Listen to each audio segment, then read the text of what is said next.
Matthew, Mark, Luke, and John, who were they? Matthew who? Mark who?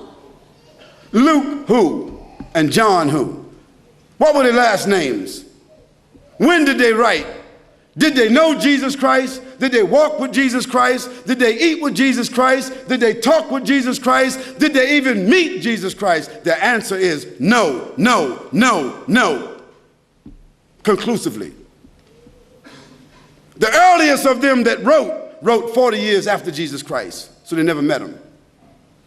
The last of them wrote 80 years after Jesus Christ, never met him.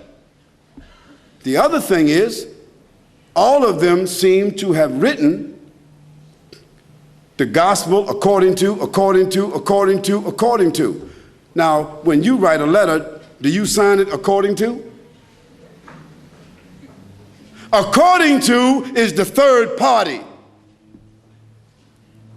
If Joanne or Jackie or Bobby or Johnny told me something and I wrote it, I would say according to Joanne, Jackie, Bobby, or Ronnie, according to.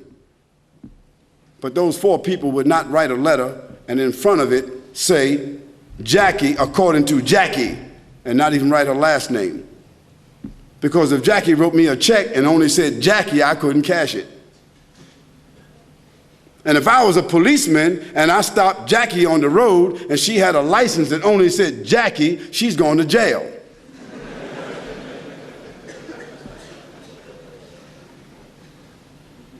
Where in the world is a document with only one name of four different writers that did not meet the one whom they're writing about? Where is that accepted in the whole world? Nowhere except in the Bible.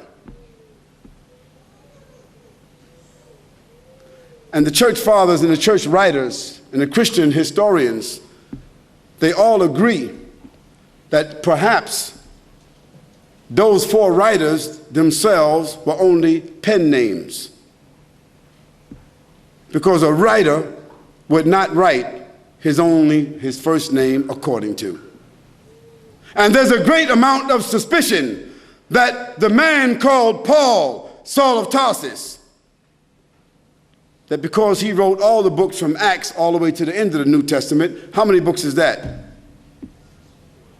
How many? 16, 15, 17, 19? All the books of Acts on, Colossians, Ephesians, Corinthians, Romans, Galatians, all of those books are written by whom? Paul, Saul of Tarsus, another man who never walked, who never talked, who never met, who never ate, who never prayed, who never knew Jesus Christ. Isn't that something? Now here we find four writers and another one between them that wrote all the New Testament books that never talked, never walked, never ate, never prayed, never met the man called Jesus Christ. Yet in their words, the first mentioning of the Trinity came from where? From Jesus or from them? The first mentioning of Jesus being divine, a man God, came from whom? From them. The first mentioning that Jesus is the Son of God came from whom? From them. Jesus never said in his own words any such words, but it was the men who never met him, who claimed to have written, who didn't know their last names. And Paul, by the way, before he had that vision on the road to Damascus that only he saw and only he heard, guess what his occupation was?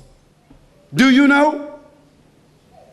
He was a bounty hunter, a hunter of Christians, hunting them down like animals, binding them and bringing them to where?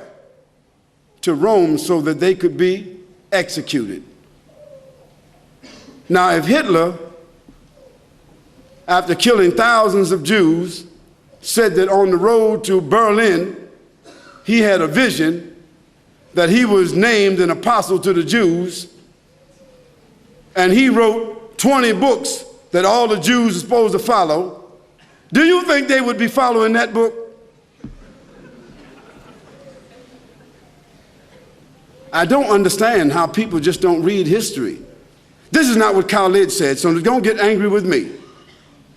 This is your own scripture, your own Bible scholars, their own church fathers. All of them agree that Paul never met Jesus, that Matthew, Mark, Luke, and John never met Jesus. By the way, they were not disciples. Nor were they walkers and talkers of the disciples. They were just writers and historians.